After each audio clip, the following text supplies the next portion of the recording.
Thank you for the introduction, and I just want to say that the famous Professor Gurman invited me, and you learned something. I learned something already today, absolutely. But it's actually, you don't need to thank me for coming. On the contrary, I want to thank everyone for the invitation, for sponsoring the meeting, giving me the opportunity to be here. It's a double pleasure for me, not just to meet new colleagues, but to visit my daughter who lives in Jerusalem and is expecting our first grandchild in a couple of months. So it's really a wonderful trip, and I thank you for the opportunity. I work at the Children's Hospital of Philadelphia, and I just pulled up a picture. This is the front of the hospital at night. It's a very pretty building in the evening, and I spent the first 17 years of my career as an adult anesthesiologist, and as events transpired, ended up at the Children's Hospital. I've been there for 10 years now. It's been a great transition. It's a wonderful place to work. We do really interesting things, and I feel very challenged and privileged to be there. One of the things that we do there is we have a special delivery unit. It's an obstetric unit within the Children's Hospital, and it's specifically designated for infants that will need some sort of procedures or interventions, either intranatally or immediately after birth. And so I'm using that experience as a foundation for the comments today, because I've learned from taking care of these infants the details that you need to pay attention to that I use throughout my practice in taking care of small children. This is an MRI of a fetus that has a large sacrococcygeal teratoma. And so I don't have a pointer, but you can see at the lower half of the MRI is the infant. The head is at the bottom. At the very top is this large tumor. And when the babies are born, it looks something like this, and needs to be resected frequently right after delivery because the tumor puts a very large cardiac output load on the heart. And so these infants often present with the early signs of heart failure. Sometimes they need to be delivered prematurely. We've done as small as 26-week infants with these tumors immediately after delivery. And so the challenges of operating on these children immediately after they're born present unique circumstances. And as you'll see, I think it really centers very much about how you manage the ventilator. When I first started at the Children's Hospital, and I was a fellow in training at age 48, I was presented with a small baby, and one of the senior professors said, just keep the baby warm, hydrated, and oxygenated, and everything will be okay. And there's no question that those are important basic principles to follow, and much of this there are a few foundational things to think about, and I think it does make it a little bit easier to take care of these complex patients. But of course, the devil is in the details. And when it comes to temperature, I think that's one of the easier things to manage for these patients. One, it's very easy to monitor. The technology is not very sophisticated. You can get good readings of core temperature. And I found that it's relatively easy to manage if you pay attention to the details. So the room temperature needs to be warm. The convection warmers we use for every one of these cases are very effective at warming these infants. We warm their fluids and also the respiratory gases. Pay attention to humidity and heat, and we'll talk about that a little bit more in a few minutes. From a hydration point of view, clearly you need very good IV access in these infants, particularly when you're resecting these tumors. What we typically have is umbilical lines that the neonatologist will place right after delivery, as well as at least a couple of peripheral IVs, and we won't start these cases without good IV access. With transfusion therapy, I find that it's very easy to overdo it, and it's very difficult sometimes to estimate blood loss, but typically with good IV access, warm fluids, good availability of blood products, that's not the biggest challenge. And I think what it really comes down to in a lot of ways is oxygenation and ventilation in these infants. So from a physiologic point of view, you're dealing with a couple of things that make that particularly challenging. So one is lung maturity. Gestational age plays a big role in lung maturity. If the infant is born premature, whether or not they've been given antenatal steroid therapy, sometimes they have that benefit. Helps with the lung maturity, helps with oxygenation and ventilation. They all get surfactant administration immediately after birth. That's also a big factor in making it easier to manage the lungs and the ventilation.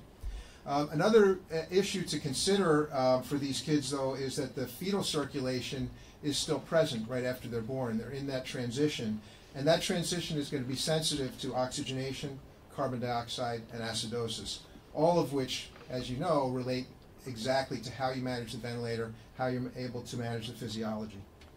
So just as a reminder, this is a couple of slides about fetal circulation. So on the left-hand side is the fetal circumstance, and so you have obligate right to left shunts at the atrial level as well as through the ductus arteriosus. And that's maintained by the high pulmonary vascular resistance. So the lungs are not inflated. There's high pressures on the pulmonary, on the right side, pulmonary side, and on the right side maintains that circulation from the right to the left. Immediately after delivery, the lungs open, and so keeping pulmonary vascular resistance low is fundamental to maintaining the transitional circulation from a right to left shunt to a left to right shunt. So you do have some left to right shunting in these children. The ductus arteriosus is not completely closed. There's still an opening at the atrial level between the left and the right atria. But if you keep the pulmonary vascular resistance low and you keep the systemic blood pressure high, any shunting that you get will be left to right rather than right to left. And so you don't have to worry so much about oxygenation problems. The way to monitor that is with a pre- and post-ductal pulse oximeter probe. So the pre-ductal probe can be on the right arm, post-ductal probe can be on a foot, and if you see differences in those two measurements, then that becomes indicative of a transition to right to left shunt, usually related to either increases in pulmonary vascular resistance or a decrease in systemic blood pressures. So to manage this, and again, it really very fundamentally relies upon keeping pulmonary vascular resistance low. You need to keep oxygenated, the patient well oxygenated, manage carbon dioxide, don't let them get hypercarbic, keep the acidosis under control. Sometimes we'll use nitric oxide as well when we need to, and then maintaining systemic blood pressures, sometimes with pressors like epinephrine or dopamine. So I'm going to review a few topics today that I think are really the fundamentals of ventilation in these infants. And these same principles, you might say, well, this is a very unique case and we don't have to think about this in other patients, but actually these same principles really apply to all of the small infants that you would take care of in terms of how you would manage the ventilator. So I'm going to say a few words about endotracheal tube selection.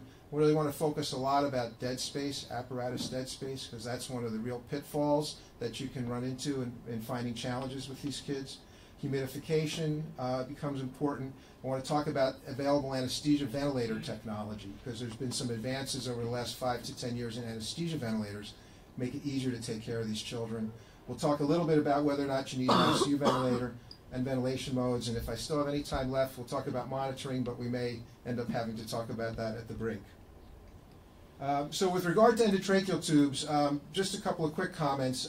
We traditionally have used cuff tubes in infants, and we have transitioned, uncuffed tubes. We've transitioned in our practice to using mostly cuffed endotracheal tubes.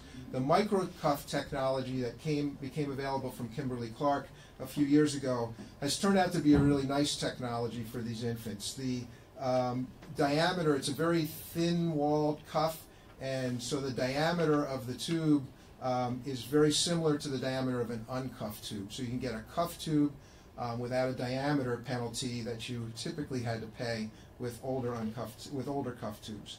The cuff profile is better designed, so you get a better seal at a lower pressure, and it's located more distally, so it's much easier to locate the tube without fear of an endobronchial intubation, because in these infants, as you know, the distance from the larynx to the crine is very short. And so this particular tube has been well designed to allow you to manage that. This slide is one of the key take-home points that I really want to emphasize, and it's really the impact of dead space, apparatus dead space, on these small patients. And so on the right-hand side is a graph from a paper that I did with Matt Pearsall, who's one of the faculty in my department, and we modeled the impact of dead space on arterial CO2 for different size infants. And so this is a family of curves starting from a 2 kilogram infant to a 17 kilogram infant. And on the x-axis is the apparatus dead space, the volume that you add by putting components on the circuit. And on the y-axis is the arterial CO2. And you can see that as the dead space increases, the arterial CO2 increases exponentially. And the small dots at the bottom represent a dead space to tidal volume ratio of about 0.3. So you can see that up to about 0.3, it's rather gradual increases in arterial CO2 as you increase the apparatus dead space. Then it accelerates very quickly, exponentially. Dead space, just to be clear what we're talking about, because it's sometimes confusing, dead space is when you have bidirectional flow without gas exchange. So anywhere in the anesthesia breathing circuit where there's bidirectional flow but no gas exchange represents dead space. So in a functioning circle system, it's not the inspiratory limb, it's not the expiratory limb, but it's everything that you add distal to the Y piece, between the Y piece of the circuit and the patient. So you can see that all these components that you might add can have a significant impact on the arterial CO2. These are some of the things that we have in our hospital that we'll add to our circle systems. And you can see even our small HME, our human vent, adds 9 cc's of dead space to the circuit. So in a 2-kilogram infant where your tidal volumes might be, your target tidal volumes might be 14 or 15 mLs, if you're using a lung protective ventilation strategy, that becomes a lot of dead space. It becomes very difficult to manage CO2 with just that component in place. And just as an aside, I want to mention that arterial and tidal CO2 may not be, or almost certainly will not be, a good indicator of arterial CO2 when you add dead space. As the dead space increases, the gradient between end tidal and arterial CO2 will also increase. So you don't have that continuous indicator of the effectiveness of ventilation. So let's just spend a couple of minutes on humidification in these patients, because it is important to humidify the respiratory gases. Yet there is a penalty to be paid if you don't select the right equipment. So this is a very nice graphic from a review article on humidification, and it shows how there's a sweet spot in the middle for where you would want to humidify the gases, and as you add too much humidification or too little, you can cause injuries to the lung. And those include things as simple as, or as basic as, decreasing heat loss, protecting the mucosa, and drying of secretions. Drying of secretions can be problematic in these children, as you know, because the endotracheal tubes are so small they're easily obstructed by dried secretions. So there are a couple of technologies that are available to humidify. There's passive humidifiers, like the one you see up top, and then there's active humidifiers on the bottom. The passive ones are simple, but they do increase the dead space. They increase the resistance to breathing. And there's some question about whether or not they're as effective at humidification as the active humidifiers. The active humidifiers add complexity. You need heated tubing. They can impact the circuit compliance and so impact the delivered tidal volume if you're not careful, and we'll talk a little bit about that also in a few minutes. And can actually overwarm or over-humidify the patient, also have an infectious potential. So the humidity targets that you're trying to achieve, the physiologic humidification increases from the nose down to the airway. And so with the passive humidifiers, the goal is to try to mimic the humidity in the larynx, which is about between 26 and 32 milligrams per liter, milligrams of water per liter of air, or liter of gas. And then humidity increases as you go down the airways, primarily because temperature increases. So as temperature increases, you're able to get more liquid to humidify the air. So the recommendations are to humidify between 33 and 44 milligrams of water per liter at a temperature range between 34 and 41. And that's going to cover both the passive humidifiers as well as the active humidifiers. The minimum recommended for the passive humidifiers is 30 milligrams of water per liter for HMEs. Now, of course, we're not going to know as clinicians what we're humidifying, so I'll show you some data in a moment as well on the effectiveness of the passive humidifiers. But I wanted to make a point, again, about the dead space implications of using a passive humidifier. This is a nice graph that was done recently by one of my fellows, and he divided the humidifiers into those that don't have the ability to sample gas for measuring CO2 and anesthetic agent, and those that do. So the ones that do allow sampling are in blue, the others are in yellow, and I'm sorry, that's a little bit hard to see. But at the bottom is the minimum tidal volume that they're rated for, and on the y-axis is the actual dead space that they impose. So you can see that there's a dead space penalty for gas sampling. So if you use an HME that allows you to sample gas, which I think is important in these patients, you will be increasing the dead space a little bit. Thank you. Oh, very good. Yeah. All right. So maybe I'll be able to use this. So are they effective humidifiers? So this is a table from a company that, Teleflex, that just happened to have this data readily available. I'm not promoting any particular products today. There are they have two HMEs in the neonatal range, and the moisture output is at 30 milligrams per liter, or this one's 29. So they're right at the recommended standard, and I think that's by design by the manufacturer. So they do humidify relatively effectively. What's interesting, as I've read through some of this, is that the rating is for half the maximal tidal volume. So this is measured at 25 mLs. The maximal tidal volume is 50. I don't know what happens as you reach that maximal tidal volume. Does it dry out the humidification device more, and do you lose your effectiveness? That's a project yet to be done.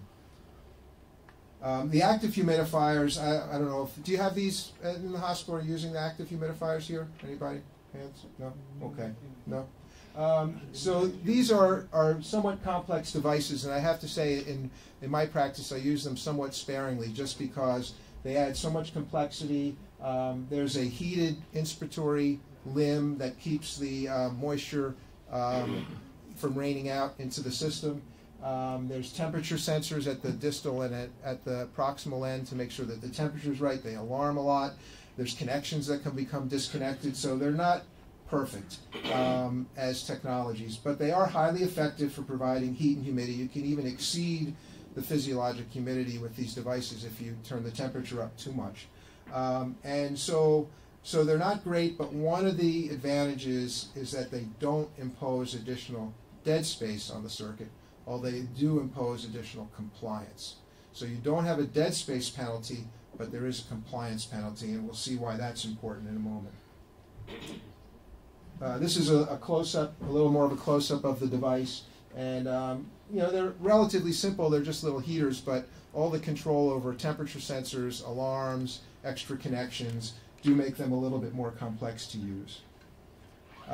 There have been some studies comparing passive and active humidifiers. There was a Cochrane review back in 2010, 33 trials, only 3 of them were pediatric that they reviewed.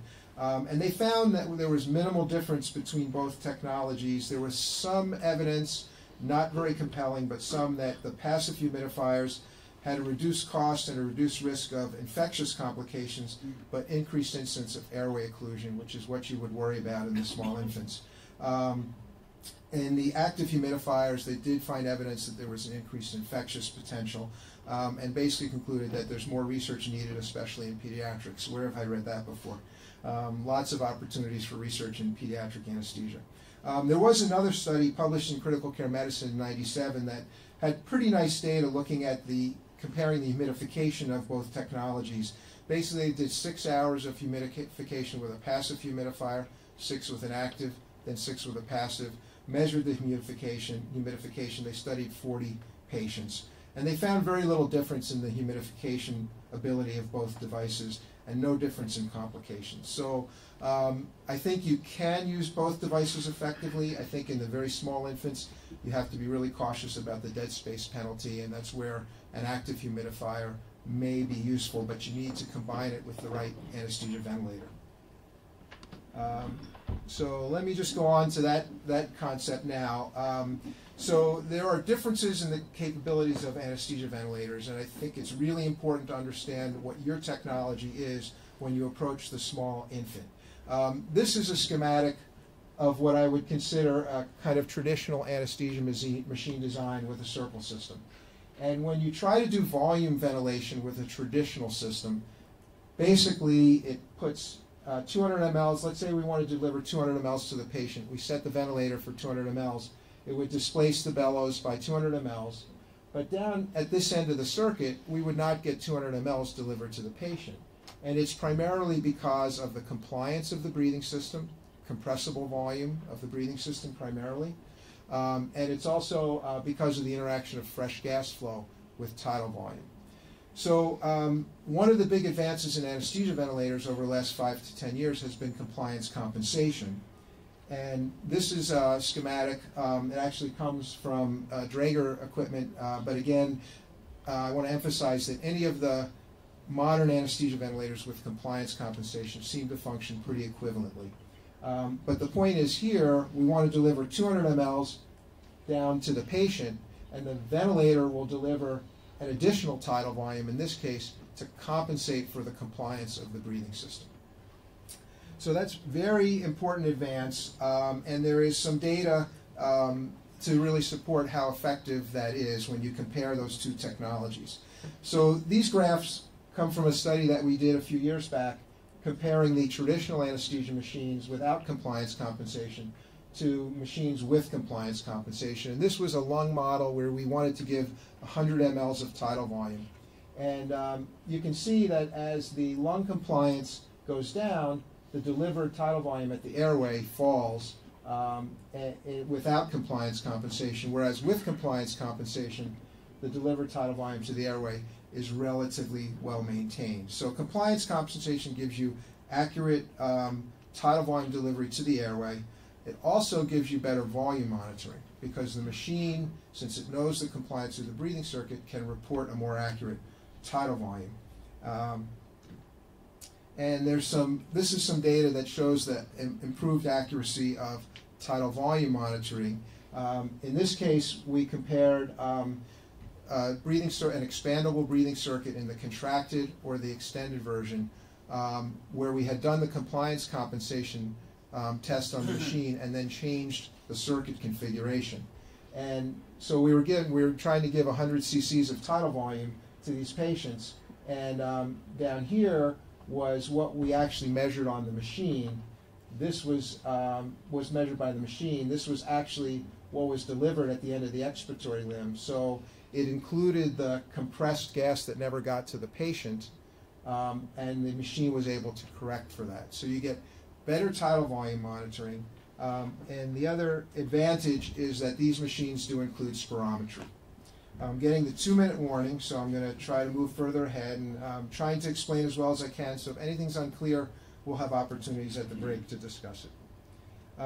Do you need an ICU ventilator for these patients? So if you compare the specifications of the modern anesthesia ventilators to an ICU ventilator, the ICU ventilators are still a little more capable, greater maximum pressure, minimum tidal volume is a little bit lower on the ICU ventilators.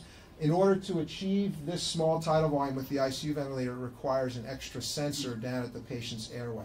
So add some complexity, add some bulk. It's not the route that I would typically pick, and I'll tell you why in a moment.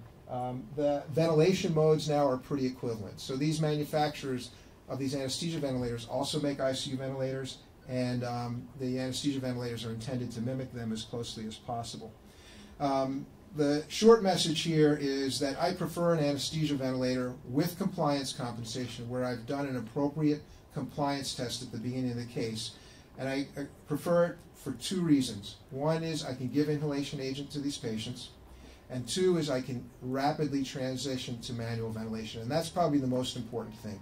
I've tried doing these cases with an ICU ventilator. When the patient begins to de-recruit, you have desaturation, you have to disconnect the ventilator, connect your manual breathing circuit. That transition alone, you lose a lot of opportunity to keep the patient oxygenated. So the ability to transition quickly to manual ventilation, to me, buys the anesthesia ventilator, but I want a modern ventilator.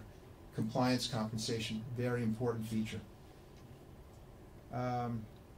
Just a comment about lung protective ventilation. This is the slide from the Improve project in adults. They showed very clearly, published in 2013, that lung protective ventilation had advantages, had mortality advantages. There's not as much good data in adults. There was in children. There's a Cochrane review comparing volume to pressure in neonates, and they showed that there was reduced death and less chronic lung disease in volume ventilation versus pressure ventilation. The neonatal vent study group surveyed a bunch of NICUs on what their current approach is, and they're tending towards volume ventilation. So my primary message here is, whereas pressure ventilation has traditionally been used in kids, I think volume ventilation, if you don't have frequent changes in lung compliance, well, actually, I'm sorry, volume ventilation is desirable because you often have frequent changes in lung compliance. If you're using pressure ventilation, your volume is going to vary quite a bit. So which ventilation mode? Volume is going to be preferred. You can set a pressure limit to ensure that the patient doesn't get too much pressure. And there's a few comments I wanted to make about monitoring, but the primary point here is that if you keep the FiO2 low, and that is one of my primary goals, is to minimize the FiO2. One is you want to expose these children to less oxygen, but two, the pulse oximeter becomes a very minute-to-minute indicator of your alveolar arterial oxygen gradient if you keep the FiO2 low. And I use that frequently in these cases to titrate the ventilation. So I don't want to get a bad reputation here early and exceed my time, so I will stop here, and I look forward at the break to discussing this further. Thank you for your attention.